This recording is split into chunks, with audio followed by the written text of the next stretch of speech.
Hello, and welcome to I Want to Work in HR. I am your host, Savvy Shay, and I am so excited that you have decided to join me because you too have an interest in working in HR.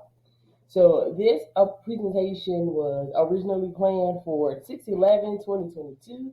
However, technology happens and it did not. So I am back because I am resilient and I have grit and all those other great adjectives that it takes to work in HR. And so I'm back tonight to present it to you. So let's dig right into it. A little bit about myself. I am Savvy Shay, aka the Educator's Career Bestie. You're in the Transitioning Teacher Tribe. This is under my name, Shamika the Edupreneur. But you can call me Shamika or Shay, either one is fine. And the joy that I get in doing what I do as the Educator's Career Bestie is helping people discover their inner zone of genius and market it to land the career they desire. So you will see a few accolades about who I am and what I have my degrees in. But the one thing that I want you to know, aside of all of that, is that I am here to help you because I started in HR completely and utterly by accident and have really found my niche and my calling. And I want to see you do the same if you believe that HR is for you. So, where is it that you can find me out there in social media land? I am on Facebook, LinkedIn, and Instagram as simply at Savvy Shay. That's Savvy with two A's and one V. I am on TikTok as Savvy underscore Shay, and I am on Twitter as Shamika Educate. So please feel free to like, share, spread the word, follow me, and I'll follow you, and let's do this thing called human resources together. So in this session, we're going to be talking about the different areas of HR and how to identify your niche so you can find your fit in the world of human resources. So with anything that I do, I always like to drill down and I like to start with why.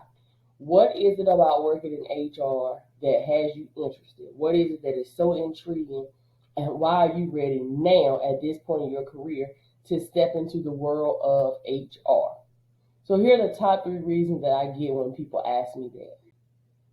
They say, I'm a people person. Oh, I enjoy helping people and I like hiring people. And you'll see that dot and that E is red. Want to talk a little bit about this. Now, I have sat in on a lot of interviews in my almost 8 years working in HR and even a few as a school administrator. And one of the things that people love to say is that they are a people person. And I am searching to find out what exactly that means because if we're all people, are we all people persons? Or maybe it's like somebody who says that I'm a plant lover or animal lover and they just really love people. But if you believe that you want to work in HR because you just have a love for people, love being around people, then certainly you will get your sure feel of that working in the field of HR. If you say that you enjoy helping people, that is phenomenal because you will do that in ways that you will wonder, well, who's going to help you? Because some of the things that people will ask for are just so strange and outlandish and occasionally ridiculous that you're like, why was that even a question for HR? And the third one, which I put that little red at the beginning and the end, is because people say, I like hiring people. Well, I want to dispel the myth for you that HR does not hire people. I don't know where this whole mishap came from. Maybe it used to be like that back in the day. I don't know. But in my experience with HR does not hire people, nor does HR fire people. And I hope that that's not the reason why you want to get into HR. That's why you even put it there. But HR facilitates processes to get people hired. Meaning, we ensure compliance, we ensure equity, we ensure proper marketing, we ensure proper posting of positions, we ensure that the manager has done or the principal has done everything that they need to do legally and that the candidate has done all that they are supposed to do legally and that we can legally bring this person on board as an employee at such and such school district, or agency. So if you were thinking, ooh, hiring people is going to be my thing, I hate to spoil it for you, but it won't be. So let's delve down deep into determining is HR right for me. Now, tell you a little story. I got my start in HR back when I was an assistant principal. Did not know that it at the time, but my principal had put me in charge of scheduling interviews for different teaching positions there at the school. So I would get access to the AppleTrack system. That's what we had even way back then. And it's more popular now. We had AppleTrack, and I would screen them. I would pick out individuals who I thought were a best fit. I would get that to the team. I would call the folks. I would schedule the interviews. I would get the space set up. I would ensure that we had proper interview questions there. Did not even know what I was doing with proper interview questions, but just questions in my mind that made sense to ask the candidates based on the position that they were interviewing for. And then we would make the decision collectively. And if the person was selected, I would call them and get their information ready to go to the Office of Human Resources at the central office. The second thing that I did was I was in graduate school working on my doctorate at Fayetteville State, and I had to do an internship. And so, for whatever reason, divine intervention, I'll call it, I opted to intern with the executive director of human resources, whose name was Mr. Craig. He's passed on now, but Mr. Craig was very influential in my career into getting in HR, and he allowed me to come and meet with him and sit with him and learn about what he did. But he also allowed me to go on recruitment trips to different colleges and universities to recruit teachers for the school district. So those are my first two tastes into getting into HR that I had no idea that was during the 2011 through 2013 period that in 2014 I would surely embark on my first career as a human resources director. So that is my story about how I got into HR. And everyone's story is different, but I wanted to share mine with you and encourage you and motivate you that sometimes you can have one career path. And if you saw my video in the tribe, you saw that I was on a trajectory to shoot and go straight to being a school superintendent, end up doing a whole lot of other things and finding what I love in HR. Which leads me to this quote by Eleanor Roosevelt, who was once the First Lady of the United States. And it said, to handle yourself, use your head, and to handle others, use your heart. And HR is all about working and dealing with diverse, unique people where they are. So that means that in any agency, everybody has a role, and you're going to be working with everyone for whoever is at the top, as the CEO, the principal, the superintendent, the assistants, the vices, the chancellors, the presidents, whoever is in charge, the CEO, if you will, all the way down the chain. Every employee type, whether you're in the school district, they're certified and classified, whether you're at the university level and they have all types of classifications, or if you're in the corporate world and they are exempt or non-exempt employees, then you're going to be working with every employee type, and you need to do what it says when it says, be ye also ready. And those of you that know, you know what book that comes from, right?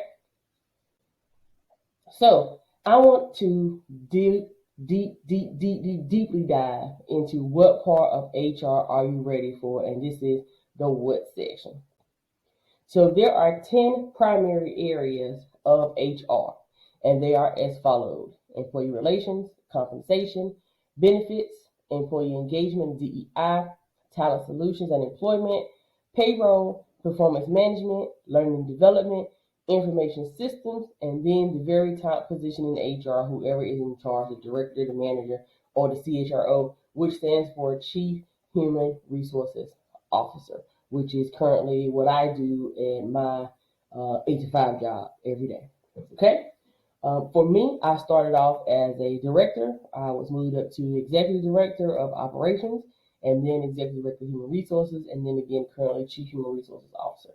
But there are all types and titles of HR departments and HR staff, and you will see that if you embark on the mini course that I'm going to be talking about a little bit later. But for the purposes of today's session, I really want to drill down into these 10 primary areas of HR. So in talking a little bit about each one of these, I'm just going to go one by one. Let's begin with employee relations. Employee relations is basically like the complaint department, if you will. It is also where people bring their concerns. It is where people bring things that are bothering them. It is where people who are angry and don't know what else to do, they come to employee relations. This is where people come when they want to file a grievance against someone. They come there. In some instances, if a person needs FMLA, which is the Family Medical Leave Act, they may come to you for that. If someone has a death in the family, they may come to you for that, or they may go straight to the benefits person. But either way, to work in employee relations, you have a heart for people, because you are going to encounter some of the most heart wrenching situations that there are, and you're going to have to know how to deal with them accordingly within policy, following a specific process, implementing the procedure that is in place, and helping the employee in the way that they need help, that you can legally help them, because there are some things that you cannot do. We have a huge buzzword in the world today called mental health. And there are some individuals who may need some counseling or some professional therapy. If you are not trained and licensed to do that, even working in employee relations, that's not your role. A lot of companies have what's called an employee assistance program, and so the employee relations person would be a liaison with that. But there are some situations where there's nothing you can do. If a person comes to you because they need to apply for a family medical leave, but the situation they have does not apply, you have to be able to tell them that, and tell them that with confidence and with policy to back it up. Okay, so that's a little bit about employee relations. I'm going to dig in about the strengths in just a minute. Next is compensation. Now we know that that is what people go to work for so that they can be paid. So compensation, and you'll see on the other side, is payroll. Compensation is looking at the salary for a specific category of employees and ensuring that it is in the right place based on trends and data and equity and markets and all of these terms that are related to why is someone paid what they are paid. So if you are into really looking at numbers and really determining the why or the what for a salary, then compensation may be for you. Now, if you are a school district employee working in HR, for the most part, in most districts, the salary is going to pretty much be established by either the charter, if it's a charter school, or the state, specifically in North Carolina. In South Carolina, they have their own scales within the districts. There are cases in North Carolina for some other positions where there may be a local scale, but regardless, it has to be a derivative of the state scale. So compensation may not be as large of a priority because it's already set, but there are other things that go into compensation when you're working in schools, like for North Carolina, master's pay. If you were enrolled in a master's program before a certain date, then you may qualify. Or if you don't, you don't. There's national board consideration for teachers and counselors and media coordinators, or those that may qualify for that. There are bonuses that you receive, not bonuses, but stipends that you receive if you have a doctoral degree. You get an X amount of dollars for that. That has to be added to your salary. If your district gives any type of local incentive, then that has to be factored into it as well, and it may be different based on your classification. So the role is different, but the concept is the same. Is you're looking at why people make the money that they make and how. And people will come to you because they want a raise, because they believe that they deserve one, whether it is time for them to get one or what. But they may just simply believe, I work hard, I do a good job, and I deserve an increase. So HR, make it happen. So that's a little bit about compensation. Benefits. Benefits is another major one. Some call it total rewards, but it is looking at what are the perks and packages that come along with being a permanent employee of this agency, school district, organization. And that may include retirement, life insurance, health insurance, vision insurance, dental insurance, cancer insurance, accidental death and dismemberment insurance, you name it, whatever your agency offers in the way of insurance. That's what the benefits person is going to do. They're going to also be a liaison with vendors, because the school district, the school, or the organization does not provide insurance. they provide access to the insurance, and there's a vendor like Blue Cross Blue Shield, and they are the ones that actually provide the benefits. And so when the money is deducted from an employee's salary, that money has to be paid back to the vendor who is providing the services. So you, as a benefits person, would be working closely with vendors for open enrollment.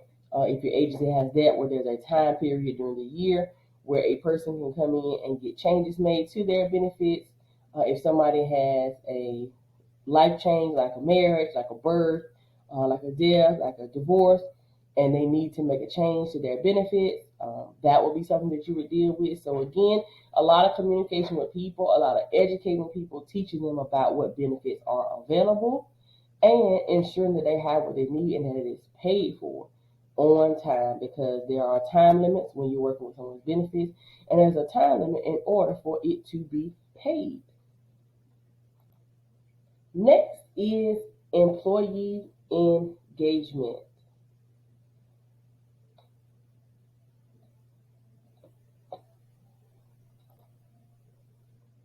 Next is employee engagement, and employee engagement slash DEI, which stands for diversity, equity, and inclusion, are very important if you are into event planning, if you're into welcoming new people aboard, if you're into getting people together to be on the same page and to celebrate. If you're that person on the Sunshine Committee, then employee engagement and DEI may just be for you. Now, those are surface level things, very important things, but there's also a lot of data analysis that goes along with that, such as receiving employee feedback on surveys that may be done annually, biennially. They could be done quarterly. It just depends on the organization. Sharing that feedback, so some great communication skills, some public speaking, being able to create data on graphs so that different audiences can understand based on who you're speaking to, and also the ability to put your personal biases and feelings aside and still being able to support, welcome, and make every employee feel like they belong to the organization so that they will stay. So your role is critical to the cyclical world of HR, because once you get them there, and that's a little bit, we're talking about talent solutions, then you want to keep them engaged and make sure that they feel welcome when they get there, that they are connected while they're there, that they belong so they will stay, that they get properly evaluated, which goes to performance management, that they get the resources and training that they need, which speaks to learning and development, that they have access to a great system, which will be your information systems, that they're getting paid on time, that their benefits are coming through, that's compensation and payroll, that if they have concerns, they know exactly where to go and those concerns can be resolved, and that ultimately they have a great manager, great boss, great supervisor there to support them on their workplace journey. So the role of the employee engagement person is critical, because although each role supports the other role, helping people feel like they belong to the team. If you think about Maslow's hierarchy of needs, that's one of the main things that we need, is to feel that we belong. Okay? So, again, if that's you, you want to plan the party, you want to welcome them aboard, make people feel good, look at some data, employee engagement may be the area for you. Moving along to talent solutions and employment, this is the one that people are probably most familiar with, and they're usually familiar with the term recruiter or recruitment. And those are the folks that go out and they actually are at the job fairs, they are on social media, they are sending out flyers, they are advertising, and they're letting people know that, hey, we have this job here. If you're interested, you come and join us. This is what we're paying. If they tell that, pay transparency, another subject for another day. But they are the ones that are usually going to be the faces of the organization regarding getting people to come in the door. So they're giving away prizes. So you're going to have to do a lot of smiling. A lot of smiling, a lot of traveling, perhaps, a lot of engaging, a lot of communicating, and a lot of selling the place, the organization, the district, and helping people to understand that this is why this is a great place to work, which again speaks to all of those other things that I talked about in the whole cycle of HR, that every role plays off each other. But the main thing that we want to do in a job is we want to get people to work there. And it's a cycle because people come and people go for various reasons. Some people are lifers, usually your baby boomer generation. They will stay in a place throughout the duration of their career. Millennials and Gen Z and all the other names for groups based on age and year they were born that's coming out behind. They are more transient. They are job hoppers, and that's not a bad thing. So while the market is hot and employment friendly, and candidate friendly, you want to make sure that you're getting out there and you're putting your best foot forward in the talent solution employment world and getting the folks in the door. Then you're going to work with all these other entities to make sure that they stay as best you can. The second side of that is perhaps employment, and sometimes it's going to be separate, but sometimes together. One of the critical pieces about HR is compliance and ensuring that individuals have what they need to be employable, such as an ID, a state issued ID, typically a social security card and number.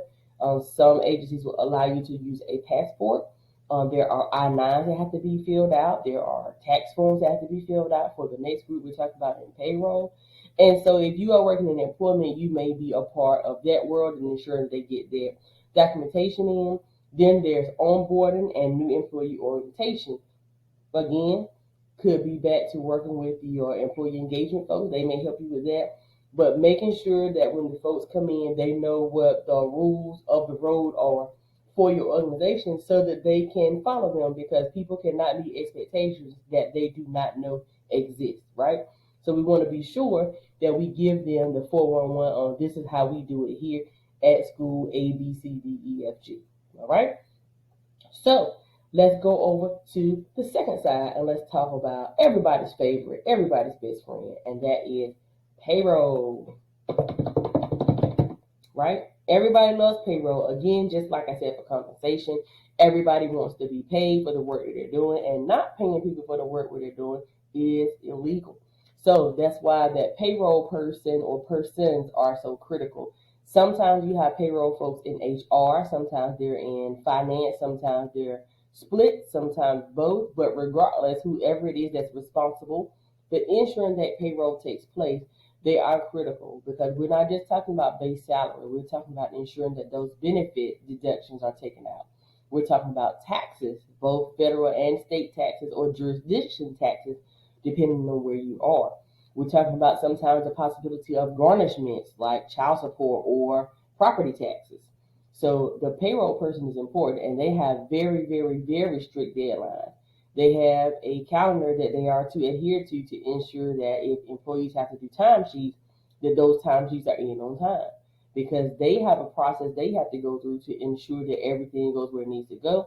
They also have to make sure the information goes to the respective bank. And 9 times out of 10, all of your employees don't bank with the same bank. So they have to be sure that information is distributed properly to ensure that it goes to the right place so that people can get their money when?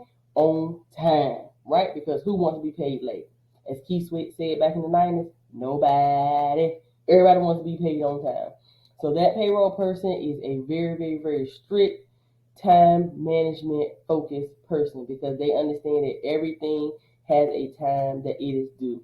They are also very detail oriented, because if you put a period in the wrong place in somebody's check, it can be the difference between $1,100.30 or $100.30, right? And so you have to be very careful with that. So they may need some time, particularly when it's a payroll period, where they don't need to be disturbed. You just need to leave them alone, because it's like, hey, you want me to do this, or you want me to make sure that you get paid, right?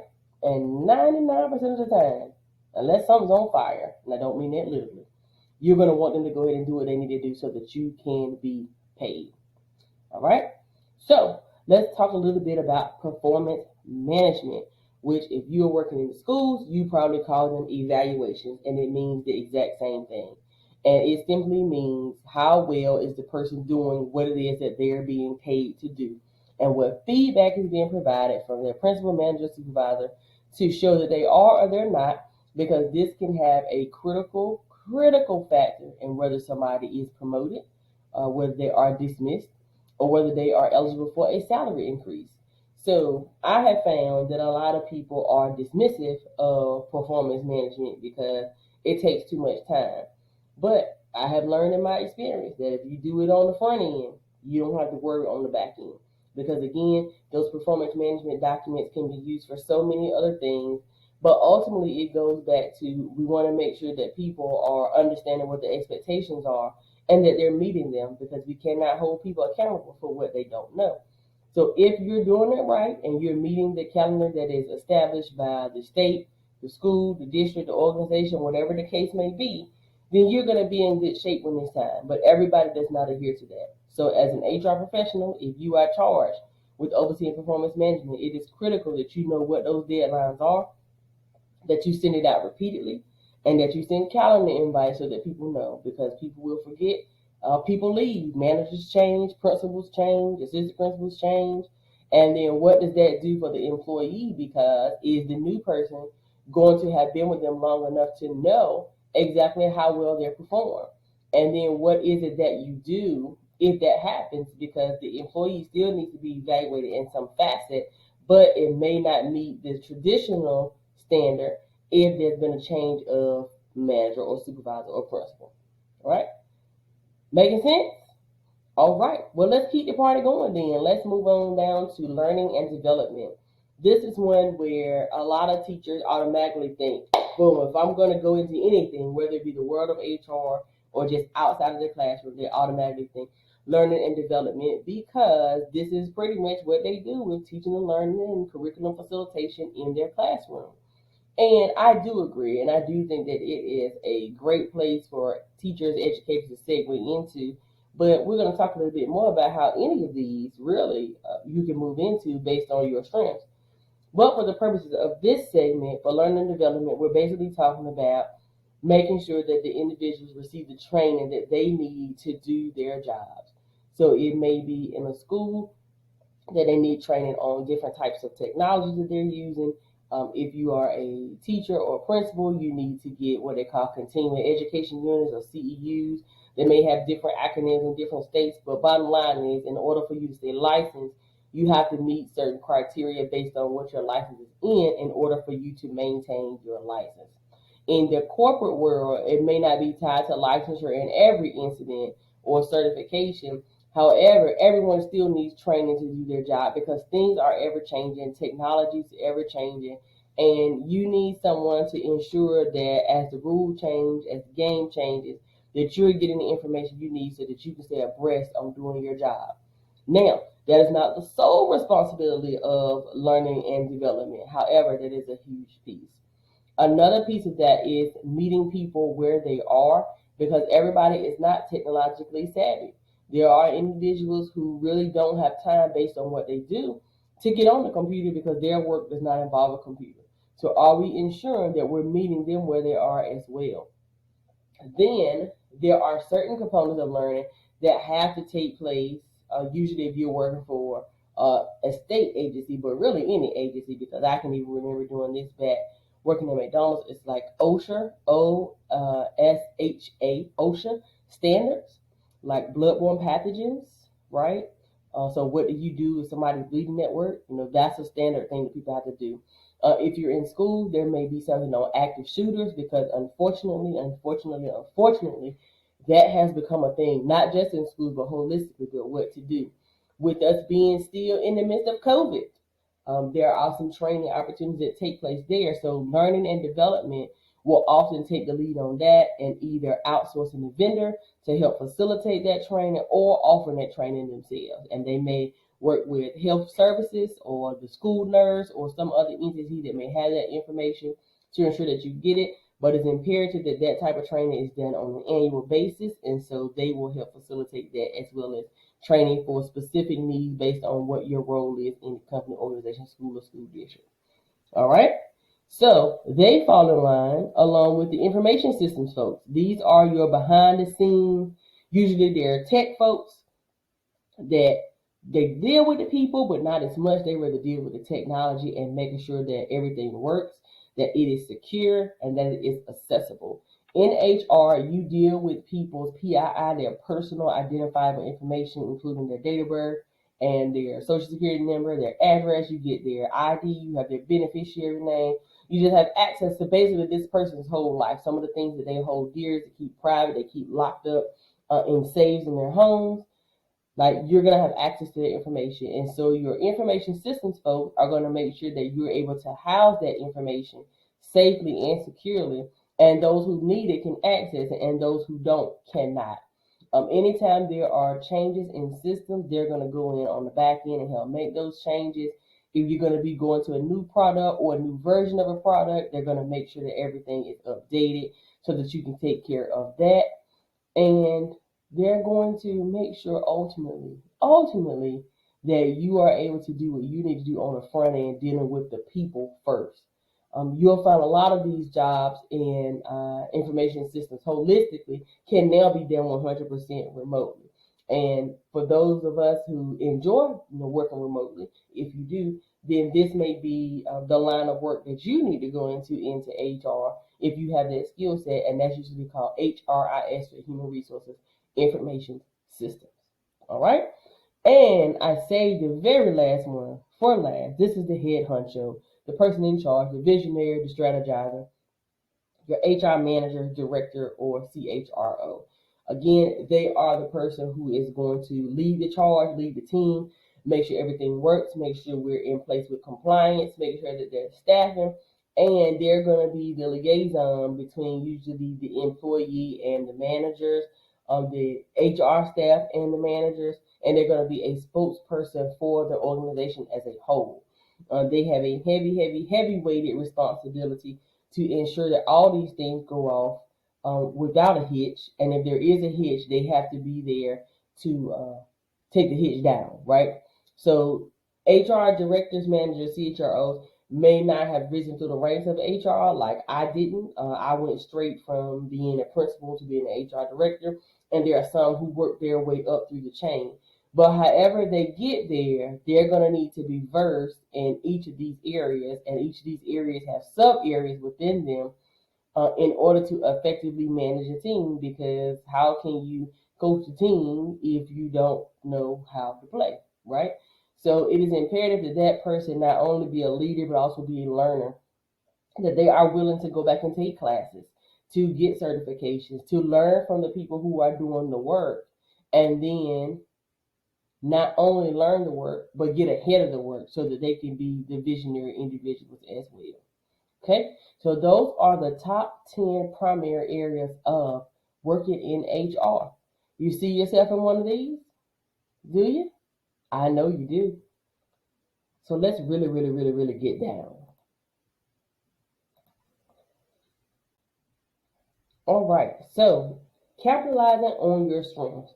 So I took the liberty to make this beautiful little visual representation of each of the areas that we just discussed. And then I put a little tidbit there. So I'm just going to go through and I'm going to read those very quickly.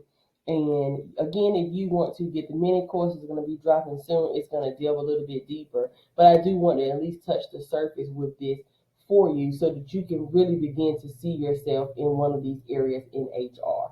Okay? So you have employee relations again. If coaching and problem solving is where you find yourself being most effective, ER or employee relations is your niche. Now, peep those initials, ER, which usually when you hear ER, you think of either the TV show or the actual emergency room. Because when people come to you in ER, it's going to be an emergency, even if it's only in their mind, right? Second, benefits. If you enjoy the world of insurance and retirement and insured employees receive the perks associated with employment, the benefits lane is your niche. So we talked a little bit about some of the things that it entails. Thinking about benefits, keep those tips in mind, okay? If belonging is event planning and making people feel good about who they are and where they work, then employee engagement and or DEI is your niche. Again, that goes a lot deeper than that. That's just touching the surface because DEI is so deep because it's new, but it's not new, but it's really big now. And so if you're interested in that, I recommend that you do some extensive research about what DEI entails so that you won't go in with one thought process and it be something completely different based on the organization that you're looking into. All right, that's employee engagement and DEI. Talent acquisition and employment is recruiting and identifying new employees and welcoming them to the organization and all the process to ensure they are legally in compliance. If that tickles your fancy, if you're thinking, yeah, I like to go out and attract people, I'm a salesperson, I'm a marketer, I can brand, then perhaps talent acquisition and employment is for you. Next, again, is learning and development. If presenting, demonstrating, and exciting people with new ideas and ways of doing things, then learning and development is probably your niche. Again, very popular for teachers, but we're going to talk a little bit about how anyone can go into any of these fields based on them what? Capitalizing on their strengths. For compensation, if you enjoy reviewing data, salary studies, and how people are paid, and how could I forget labor laws like the Fair Labor Standards Act, FLSA? You need to get that definition. That's going to be in the ebook that's dropping. Then compensation just might be for you, or for me, as it says. Information systems, if you enjoy the infinite opportunity in technology, like that's your thing, you're a techie. With a twist of HR, this HRS is for you. Working on the back end to ensure information is secure and easily accessible, then information systems, HRIS, may just be for you. Payroll, if you want to partner with compensation, then payroll, that's your buddy. So you may want to figure out whether you want to be on the research side, basically, or the implementation side, meaning executing, pushing out, and making sure people get paid. It is payroll, reviewing tax laws, corresponding with benefits, pros, and ensuring employees receive what is due for their work, then payroll may be the place for you. Performance management, if evaluations and compliance excite you, then the word performance management is for you. This role must work hand in hand with managers, principals, supervisors to help them see the validity of providing feedback to employees. Again, we cannot hold people accountable for what they don't know, so that feedback is so incredibly important. And then lastly, if you want to be in charge, you want to be the leader, you want to be the one at the top, the spokesperson, the visionary for HR, to be the master motivator of the team, then maybe you want to look into being an HR manager, director, or chief human resources officer. And there are many titles for that as well. Again, that'll drop in the mini course, but just want to give you that little bit as we talk about capitalizing on your strengths. So the second piece that you can capitalize on outside of your inner strengths, because I gave you just a little bit about each one and explaining what it is and what it does and how it might match with you. Then, the next area for you to capitalize on is your degree. Right. For those of you who started college, you went to college, you're thinking about going back to college, here are the 10 most popular degrees for HR professionals. Of course, number one is human resources, like that goes without saying. And if you look in the Transition to Teach Try group, I put a link to a list of colleges that offer degrees in human resources. Some at the undergraduate level and some at the graduate level, so you can determine which one it is, if that's your fancy that you want to discover. The other 9 are for those who may have a degree already in one of these areas and you're thinking about going into HR. These are 9 more that I have found to be beneficial, and I can tell you a little bit about why on the next couple of slides. So, business administration, psychology or sociology, basically anything in the humanities field, communication studies and public relations, also known as PR, finance, economics and accounting, organizational leadership and management, marketing, education, hello, ding, ding, ding, ding, ding, entrepreneurship, and information systems. So you heard about what the areas are. You heard about what those areas do. Now you heard about the degrees. You heard about the strengths that you can match to the job. So now let's talk about what degrees could potentially go with which job. I think you may even see yourself a little bit more, right? So for employee relations, if you have a degree in one of the areas of humanity, that's usually going to be like social sciences, then psychology, sociology, or communication, that degree may lend itself to you being a great employee relations professional. I personally have an undergraduate degree in communications, as you saw on one of the earlier slides, and I do a lot of work in employee relations, even as the head person of HR in each agency that I have worked in HR. I have still done investigations and all kinds of things dealing with employee relations. Benefits. If you're thinking benefits may be your lane, then you can too look into communication, finance, and information systems. I say communication, that pretty much goes without saying. Finance, I'm talking about because, again, you'll be responsible for paying the bills, making sure that the money goes from the individual with the payroll person to the institution, from the institution to the agency that is sponsoring or offering the benefits, right? Okay, information systems, because all of this work is done through a system.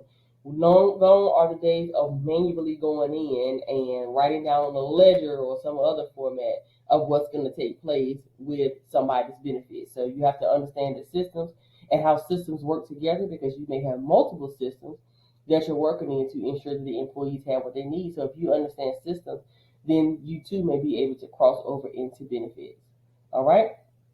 For employee engagement, DEI, humanities, again, marketing, because again, you want to sell and market and brand the organization as this wonderful place to help people be happy. And then communication, psychology, and sociology, because you will be doing a whole lot of talking and working and navigating and networking with different types of people with different backgrounds and different beliefs.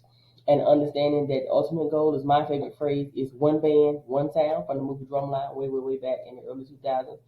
That regardless of everybody's differences, the goal is the same.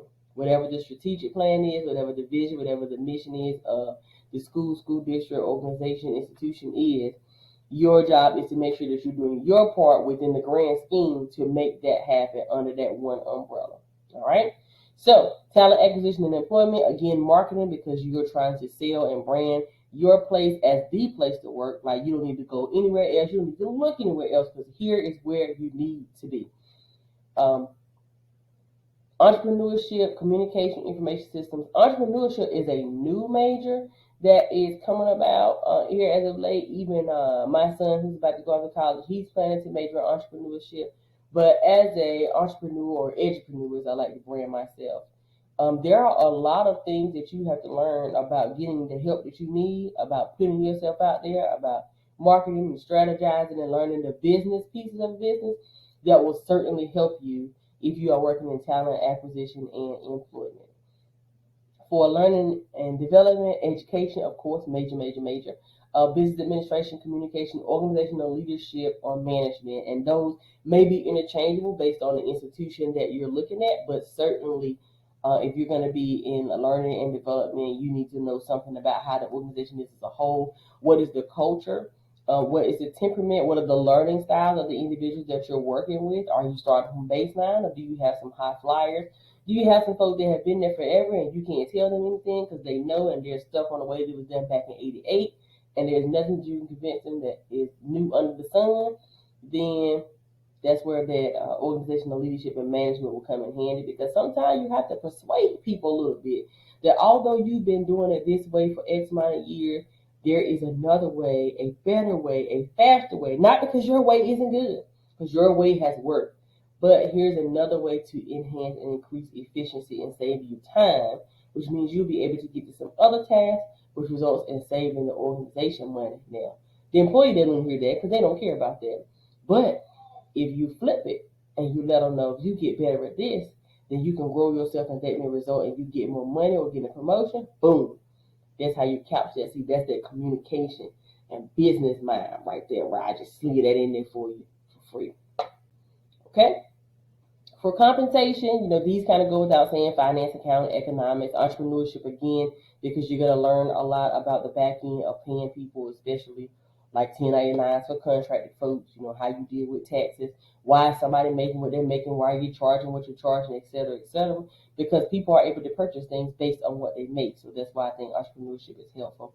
Again, organizational leadership and management, because you're going to be dealing with so many different things when you're looking at analyzing that financial data and having to explain to somebody, I know that you've been here for 20 years, and I know that you have this degree, but what you do does not equate to this amount of money. And I'm sorry. And being okay with saying that, even though they're not going to like it. But if you want to work in HR, you have to check your feelings at the door. Like, that's what I should have called it. You want to work in HR? Hashtag check your feelings. I might have to work on that. What do you think? Let me know. Okay? Information systems, clearly information systems degree, business, communication, education, entrepreneurship. I think all of those are helpful. There are educators who work in technology. We have tech ed, we have STEM, we have STEAM, we have all those different variations. So they may very well come in with that tech background, webmasters and all that. And so if you have a degree in that, or if you have a degree in something else, but you've been teaching that, so you had to go back and you had to take classes, and you understand systems, and you like being in the background, bada boom, bada bing. Information systems may be for you with one of those degrees. Payroll, again, another finance, accounting, economics, one entrepreneurship, organizational leadership and management. Kind of goes without saying. Don't want to be redundant here.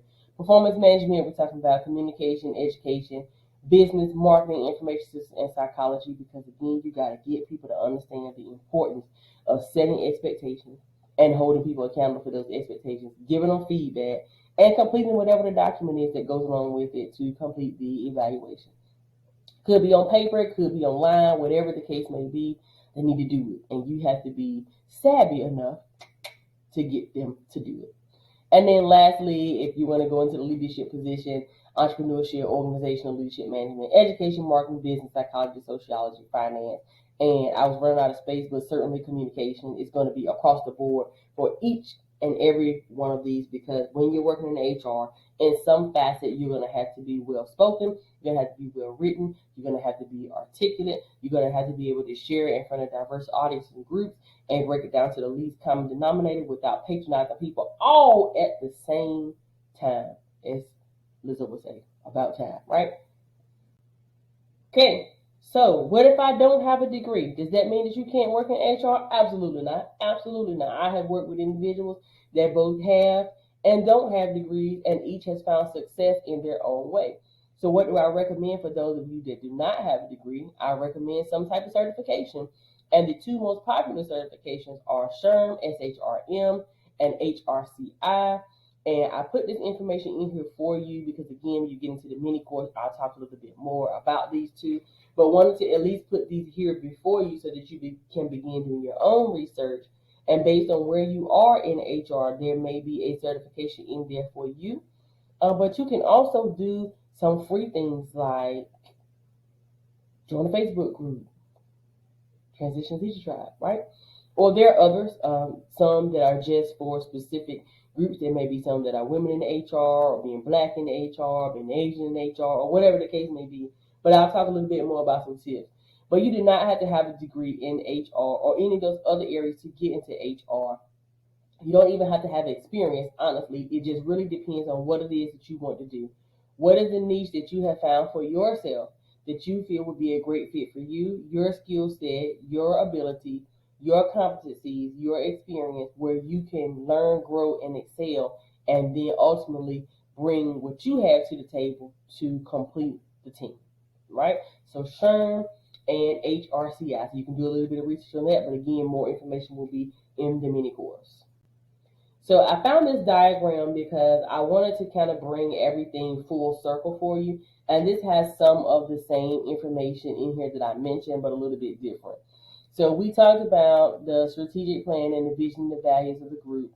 The current state, meaning what does work look like now? We know that work from home, remote work is the wave, and it is never going away because we got used to it, we want it, we love it. Some people need it, whatever the case may be. It's not going away, so you need to understand what is the current state. What is it that people are bringing to the table to do? A lot of people are opting out of college and going for certifications, and I personally am an advocate for higher education, but everybody needs to do what they feel is best for them to get what it is that they need. So what does the job market look like? We know in the world of education that the teacher shortage has been real for a very long time, but it is no longer real. The roof is on fire, okay, and we need some water because it's about to burn. So as many people are exiting the field of education, where are they going? Are they going into the career path of HR? Because there are like 73,400 jobs available in HR, like a plethora. And the field is expected to grow exponentially over the next few years. So you need to know what the current work state is so that you can find out what those gaps are. And you fill those gaps by getting team members to work in specific areas in HR. So the ones that are here are work design and classification, recruitment and selection, performance management, learning development, human resource information management, HR planner, organization development, rewards and recognition, career development, success management.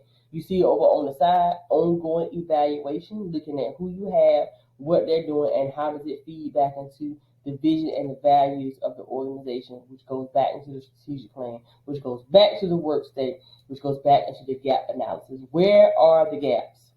So even in yourself, as you have looked at these different primary areas of HR and you see something that catches your eye, you get ready to start looking for jobs in that particular field, you need to self-identify the gaps that you have. What is it that you're missing that will help you to be a successful HR professional? And then you need to do the work to get those skills. Maybe it's a certification. Maybe it is going to LinkedIn and using LinkedIn Learning to take courses.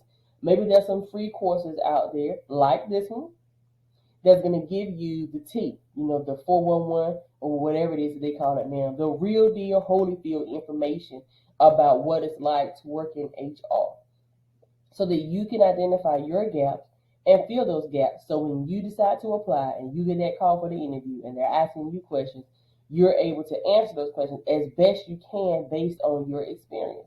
Because some things that you'll be asked in the interview are going to speak directly to the work. And if you haven't done the work, you can't speak to it. You can only speak hypothetically. But you want to have enough knowledge, enough genre, enough that you can let them see that you've been doing your research and you don't know, you have what it takes to know. And then once you know better, you will do better and you're going to help them take it to the next level. That was good, wasn't it? I like that. I felt that right here in my chest. So here are some tips that can help you if you're ready to get started. You know what you're saying. Shay, Shamika, I'm ready to get into HR. I'm ready to make it happen. All right. So the first thing you want to do is you want to identify the area or areas you feel speaks to your strength. So we talked about some degrees. We talked about holistically what that does. I gave you a little blurb on what it is that you will do, what things you enjoy to help you identify what it is that you want to pursue in HR. Then the second part of that is what industry, because you may be completely over education and you say, you know what, I don't want to be involved in any educational institution whatsoever. Or you do because you like, you know what, I'm vested, where I am, I have my years in, I'm getting closer to retirement, but I just need a little change. So you may want to look into an educational organization, or you may say, you know what, I'm going private because I know that they pay. Like Walmart and Amazon, Target, they are paying their folks, so I need to get into the corporate side. So you want to identify where it is that you want to work in the industry for HR, because guess what? Every industry has HR in some capacity because they are dealing with people. And we'll talk about the 4 P's of HR in a mini course as well. Again, follow HR groups on Facebook and LinkedIn. Join SHRM with the Society for Human Resources Managers and get that membership. It's not very expensive. If you're a student, there's a discount. If you work for an organization that will pay for it, that's even better. And they have all kinds of resources built in within that site. Some free, some for members only. But certainly, I believe SHRM is a great investment. I am a SHRM member myself. It was on my vision board, something I've been wanting to do for years and finally got to do it this year. And I go there to get ideas of things that I need to help strengthen the current HR department where I work, and also for my own education, because I want to be great. I want to be as great in HR as I was as a teacher, and that came with years and years of practice. Okay? And lastly, one of the tips I have for you is for you to schedule an information interview with the current HR professional like Savvy Shay. Like, I'm willing, if you go to savvyshay.com and you book a career huddle, then certainly we can sit down and we can talk, and I can give you the TTTTT about how it really is to work in HR. Like I said, I'm almost 8 years in, July 1, and I have found something that I feel like I'm doing a really good job in, but I have so much more to learn, and there's so much to learn, again, as things and the world of work is steadily changing. Okay? What's that? You said you need additional information right now? Can I help you with that? Of course I can. I would not be here if I couldn't help you with that. So as I mentioned, I'm going to be dropping an ebook and a mini course on June 19th. That will be next Sunday, which is Father's Day. So shout out to any fathers that may be up here. Because I want to give you some additional resources outside of this brief session, giving you the TEA on what's going on in the world of HR. So those will both be available. There'll be a link. I'll drop it in the Transition to Teacher Tribe, but I will also have a link on my website, of course, for you to purchase that ebook and a link for you to get to the mini course. And they're going to simply be called I Want to Work in HR because I believe in the KISS model, which is keep it simple, sis. Because there's no need to complicate it. The bottom line is if you want to work in HR, I want to help you to make it happen because I had somebody to help me. And so now I want to pay it forward and I want to live while I climb and bring you into the fold of HR because it is a dynamic field that will take you through a range of emotions as any career will. But I promise you, if you do it, it can be very rewarding. The next thing I have for you is that I'm going to be hosting some more sessions in July, and I'm calling them Learning Unlimited because that's what it is in HR. The learning opportunities are unlimited. So these will be additional free sessions, about an hour. I will put information out about how I'm going to do these because I had to get my tech game together because let me just tell you what I tried. I won't even go there. But Learning Unlimited is coming in July for the first two sessions on July 9th, which is the weekend after the 4th of July. So I hope everybody will have finished barbecuing and going to the beach and all those things, being safe in the midst of COVID is still going on, that you will log in, tune in with me for a session on talent acquisition.